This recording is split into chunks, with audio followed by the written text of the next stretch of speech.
Betts, and I am the president of the CMAA student chapter at the University of Hawaii at Manoa. During conference, I'm looking forward to learning more about the club industry and how leaders have adapted to the COVID-19 pandemic. I look forward to virtually interacting with you all, and live from Honolulu, Hawaii, it's CMAA Virtual. Good morning, Kyle. Good morning, Melissa. It's Tuesday. It's Tuesday. One day down.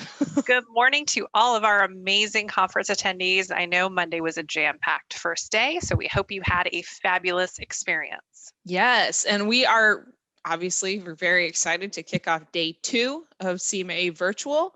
We again have another busy day, so please bear with us. We're going to, make sure you know the top line items that you need to be paying attention to today, and we will get this show on the road. So first off, we want to share with you who our featured speaker is for today. Melissa, do you want to talk a little bit about that general education session?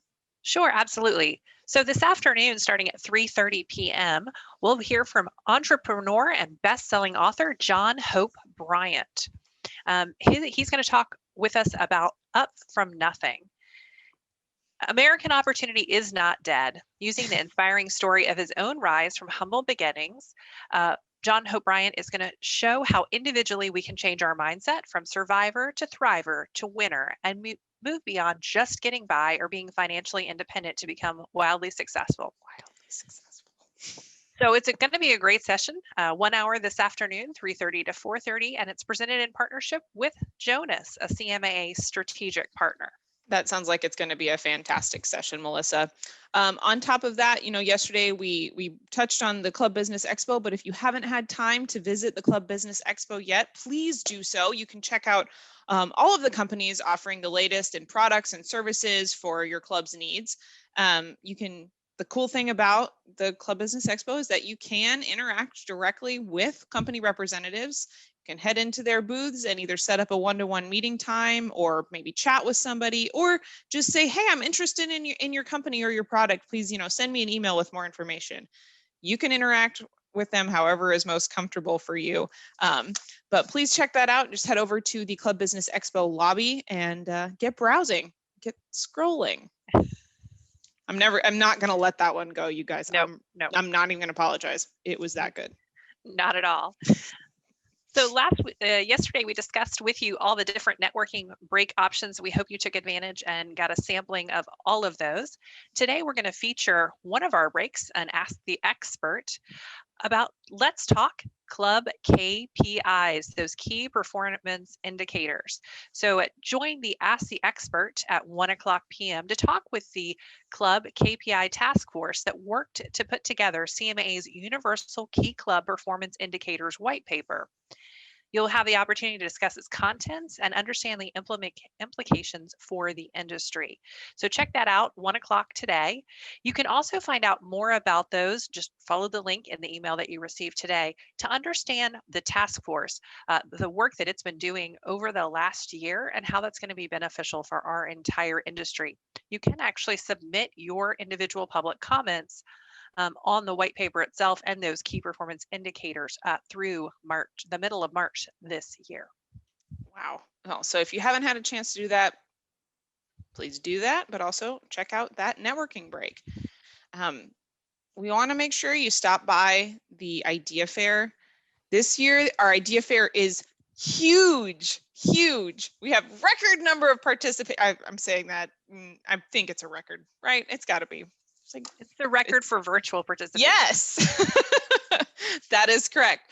But you can head over to the Idea Fair to browse those club tested innovations. And obviously in the year 2020, there were so many innovative ideas being implemented in clubs. I mean, COVID meant a lot of things, but mostly it meant adapting and evolving your existing club systems to fit in with what was going on with the pandemic. So there are, as I said, so many great ideas for you to check out. Please check out the Idea Fair tab in the main lobby and, find some inspiration, find something that you can bring home to your club. Absolutely. Well, and we hope you were able to join at this morning's morning workout with CSFA partner TechnoGem. But if you didn't, don't forget to put this on your schedule for tomorrow morning, 9 o'clock. You can rock out to the 80s with Yes, our my favorite. amazing colleague, Christina Kruger. So no experience required. You're going to do some vinyasa yoga. So starting at 9 a.m. tomorrow morning, Kyle and I will definitely be there, and it is suitable for all levels. So indeed. And Christina has the, just the best energy to start your day with.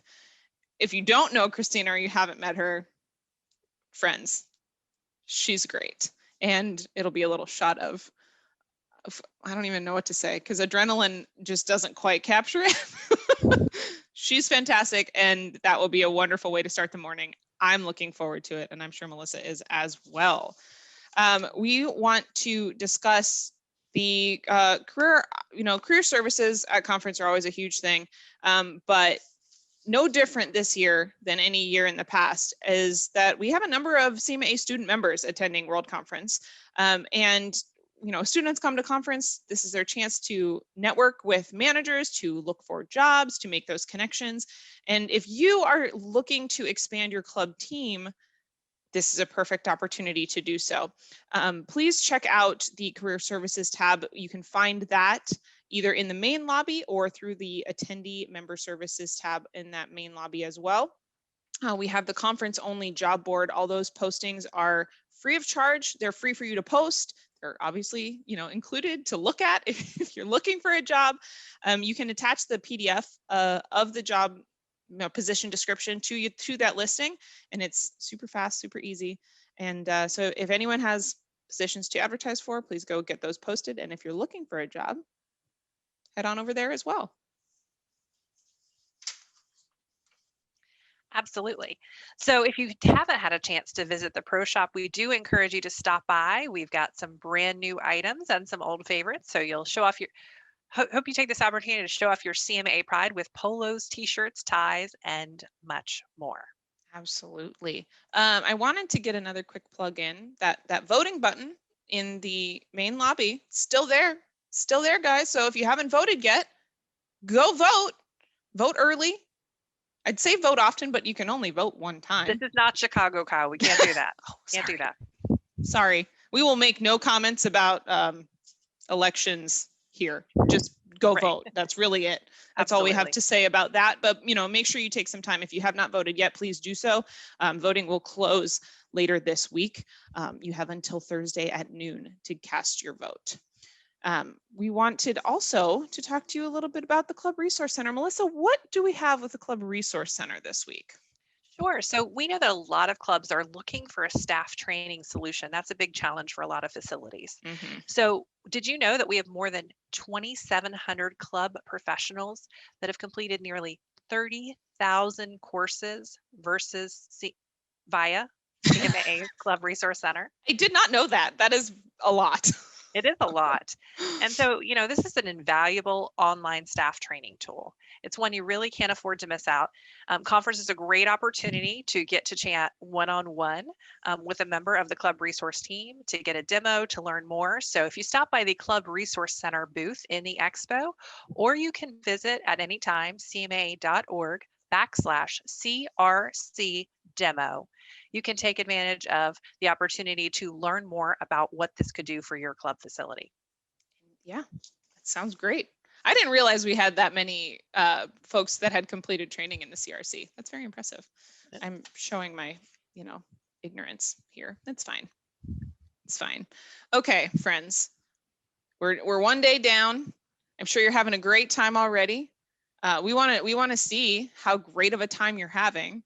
So please head over to the selfie station and take a picture. Take a great picture. Melissa and I are, I'm taking a mental picture right now of us doing our morning show because I never want to forget this experience.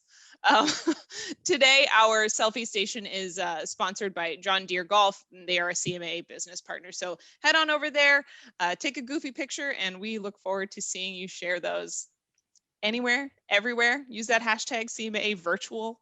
We'll be looking for them. So absolutely. We loved all the pictures we saw yesterday. So keep those coming. Keep them coming, friends. Keep them coming. All right. We are really excited. We're going to introduce a new segment today. It's called Good News. And I think this is such an important segment of this show to us because, the last year has felt challenging, I think would be the most pleasant way to say it. And for some people, it may be a lot worse than challenging. But in the midst of all of the challenging things that have happened in the last year, there have been moments of immense joy and things to celebrate. So we are going to share with you throughout the week, little sprinklings of good news. But today we want to share the good news of some of our most long-standing members.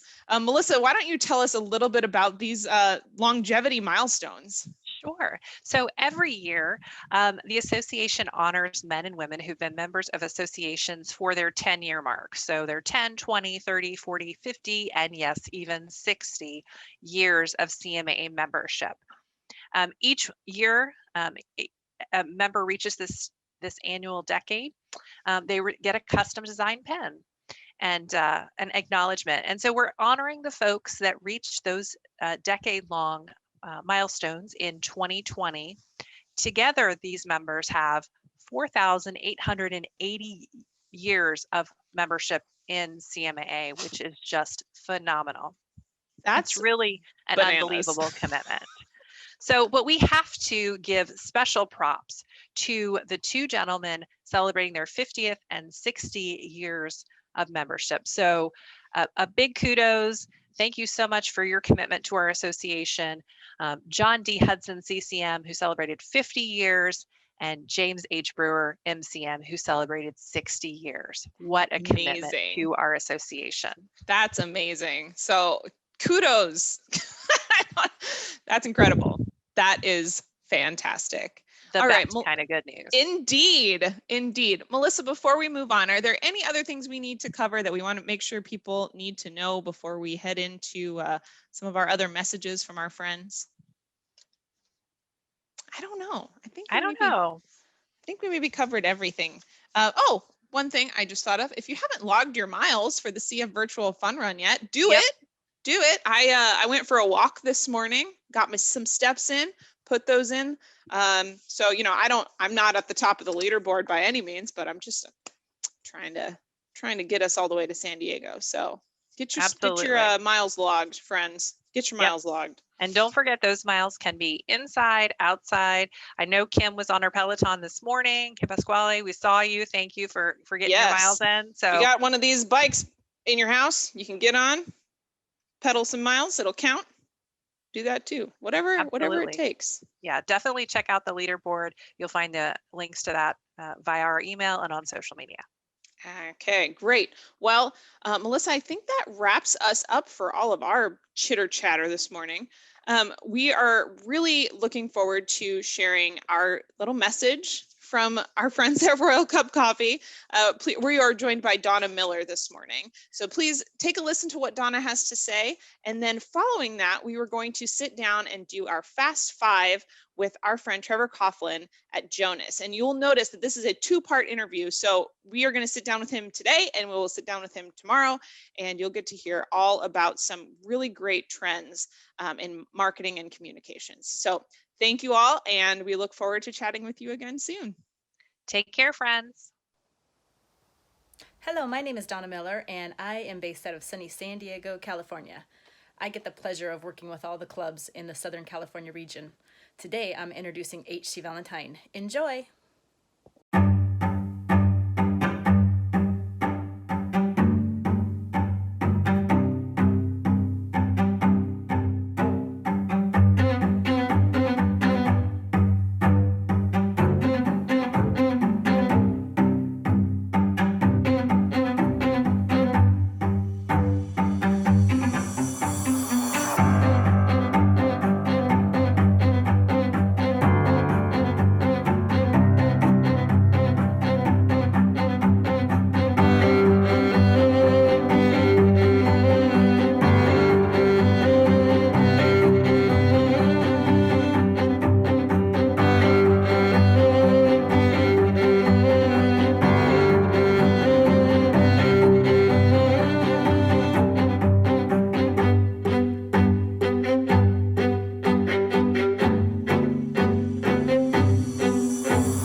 Okay. Well, we are recording, so Melissa, take it away.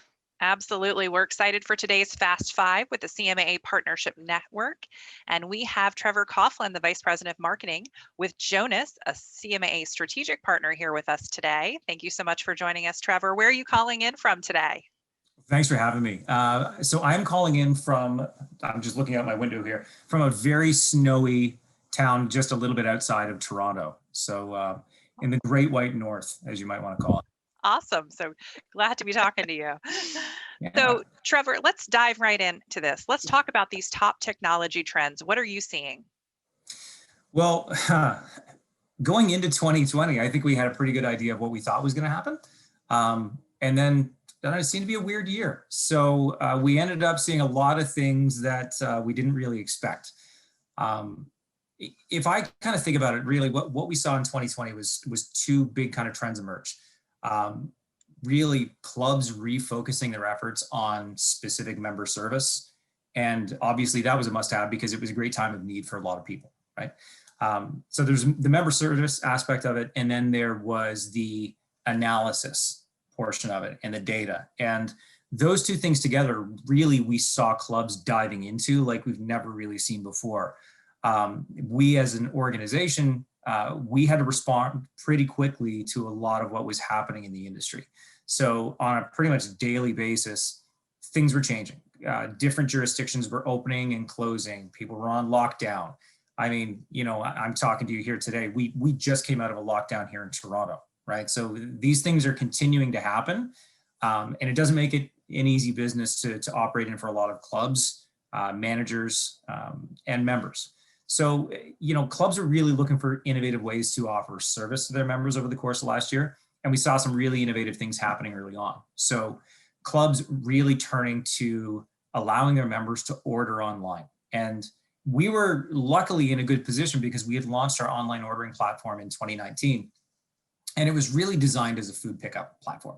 So, if you were out on the golf course and you wanted to order, a sandwich and a drink at the turn, you'd be able to punch that in on your mobile app and pick it up on the way through.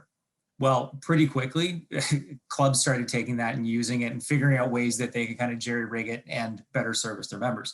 So we saw things like pop-up stores opening up at clubs, grocery pickups, and pretty quickly the requests started rolling in for different features. So we got to work on developing things like advanced ordering, ordering now for pickup at a later date, expanding the options so that they could start offering ordering from retail facilities at the clubs. Just looking at those types of things, delivery. We'd never really considered online ordering as a delivery option because so many clubs wanted people, order and pick up on site. All of a sudden you had full-fledged delivery programs springing up out of clubs everywhere. And so we did things like, printing the name and the address on the chit that could be stapled to the bag and handed off to a driver and then taken to someone's home. So that was a big one that we saw in 2020. And that's one that I don't think is going away anytime soon because now there's a certain standard of service that's been set and members are getting used to it and really enjoying it. So we think that one's probably going to stick around. But I think online ordering is probably one of the biggest areas of service that clubs really jumped on and ran with in 2020. Moving on from that, I mean, a lot of clubs were really looking for safeguards as well as, unique ways to service their members. So we did see a lot of interest picking up in self-service kiosks. So where you would still have members on site, but you wanted to limit the physical interactions that they were having with people, you might want to put up a self-serve kiosk so that they could scan, a bottle of water or a smoothie or an energy bar or something like that when they come out of the gym and, scan it. It gets charged to their member account and they can continue on about their day. So a lot more interest in products like that where they could better service their members, but also limit those physical interactions. We definitely saw increased interest in employee scheduling. And that was a big one, right? Being able to track where your employees were at any given time, understanding, who they had been working with, who they may have been in contact with. That was really something that we saw kicking up for the first time. I mean, so many clubs still schedule people with pen and paper, right? Or they've got the big spreadsheet and, people have to come in and there's a lot of text message conversations between department managers and employees to figure out when somebody's working and shift changes and things like that. So there was a lot of desire to automate some of those processes. So again, things that we tried to respond to. But probably the biggest overall thing that we saw was communication. And, you know, clubs just really understood the fact that they needed to ramp up their communications. So the number of clubs that we saw that launched their own YouTube channels and had, you know, daily or weekly video digests was fantastic. We saw clubs for the first time creating such innovative and interactive, engaging content. And I shouldn't say for the first time. It wasn't the first time, but it wasn't widespread like we saw it become in 2020. And that was really cool to see.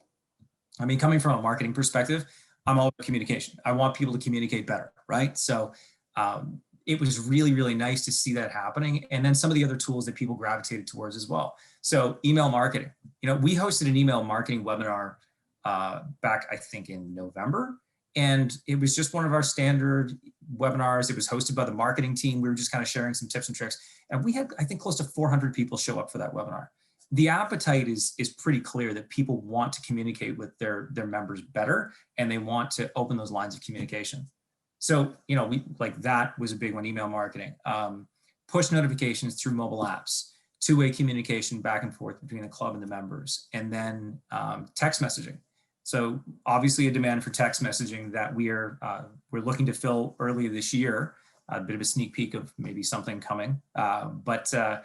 Yeah, so there's lots of new and innovative ways that clubs are looking to really communicate with their members, open up those lines of communication, the two-way. And so, I mean, all positive things that came out of a pretty bad situation in 2020 that kind of continues into 2021, and hopefully we can put behind us soon enough. I mean, you're speaking to the two people here who are most excited about anything related to communications. So you're speaking our language. Yeah, and I mean, I could kind of go on about it at length, obviously, right? Like I said, I'm a marketing guy.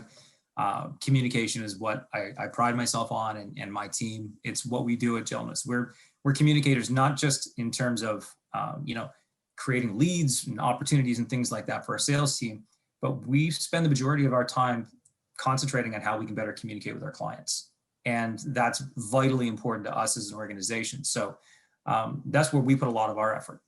To get back to the club side of the thing, though, data.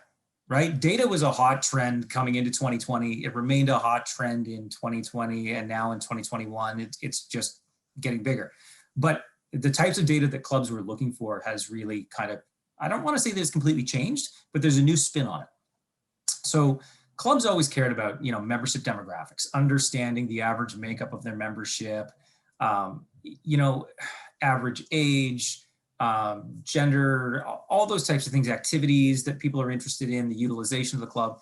That was all great, but really honing in on utilization became really, really important this year. And understanding utilization coupled with satisfaction is becoming kind of what I'm seeing as the new benchmark in the club industry to really understand how satisfied your members are. So the reason I think that one's important and is, I'll give you an example. So a friend of mine joined a club for the first time at the beginning of 2019. Yeah, at the beginning of 2019. And so avid golfer, right? Perfect club member. He's in his mid 30s. He's an avid golfer. So, you know, on paper, he looked like an ideal member. He played golf at the club at least 2 or 3 times a week. He would dine at the club once a week with his fiance. He enjoyed the amenities. He took advantage of everything. You know, if I handed you all those stats on paper, you'd probably go ahead and say it's, you know, it's a stereotypically ideal member. They're taking advantage of the club. They're utilizing the facilities. They're engaged in what's going on. He didn't renew his membership at the end of the year. And the reason he didn't renew is because the club had not done a good enough job of onboarding and helping him develop any connections within the club. No introductions to, you know, the men's leagues or trying to facilitate any type of social activity amongst him and the other members of the club. And so a lot of the time he kind of felt like he was on an island. And, you know, he did develop some connections at the club, but the club never solicited his feedback, never asked what they could do better with. Even when he decided not to renew his membership, they didn't engage him to try to understand why he was leaving and try to get better.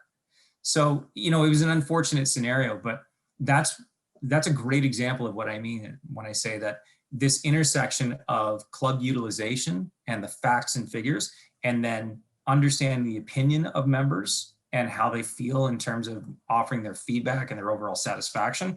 Those can be two completely different things, opposite sides of the spectrum. And it's important for clubs to understand both. And we've definitely seen clubs moving in that direction in 2020. So looking at better options to survey their members, really to understand satisfaction after specific service experiences. And then coupling that with the data of the club. You know, what's my average member age, average member tenure? What are my risk factors? What, you know, what are the contributing factors that I see that are common amongst members that resign? So really digging into that membership demographic information as well to get a better picture of what makes your membership up today, and then thinking about what it's going to be like in 5 to 10 years time as well.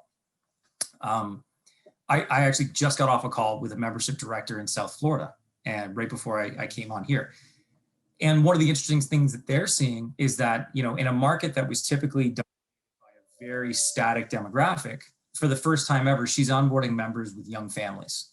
And that is completely changing the dynamic of their club existence, how they communicate to their members, the types of programming that they offer, how they're planning to market to prospective members, where they're planning to market, even, you know, the language that they use in their communications. They have to start rethinking all of those things now, because anybody can work from anywhere. And we're seeing people relocating for quality of life because they can sit poolside and work all day, every day, and they can have their kids in a great school district and, you know, lower cost of home ownership in certain states and certain areas. There's a lot of advantages of this new work from anywhere mentality that people are starting to really explore. And the club industry is going to be affected by this. So I think that people have started to understand that idea a little bit more and are starting to make the changes and adjustments to better understand their membership and their satisfaction, to make sure that they're delivering the types of experiences that their members and their prospective members are going to be looking for.